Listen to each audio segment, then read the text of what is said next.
Welcome to Luca is a Billionaire, where the only thing I invest in is your answers.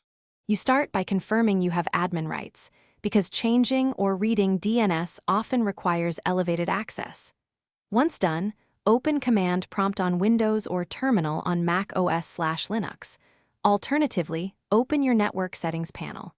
Make sure to note your adapter name, local IP address, and gateway. These values let you target the right interface. This step establishes context, so subsequent commands return expected results, and avoid confusion between wired and now you run targeted commands to inspect DNS. On Windows, type ipconfig/all to list DNS servers. On Mac OS/Linux, use ifconfig or nmcli device show. Then use enslookup example.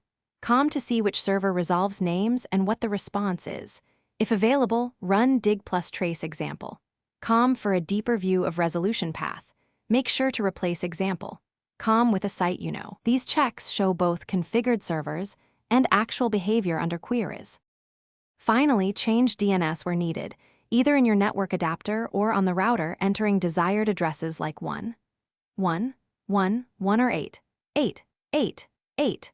Once changed, flush the DNS cache with ipconfig/flushdins or sudo dscacheutil flushcache, and then retest with enslookup or dig.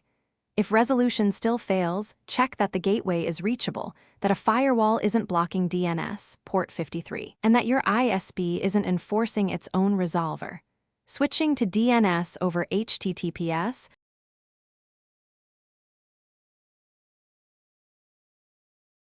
Thanks for watching and please subscribe. It's the best investment you'll ever make.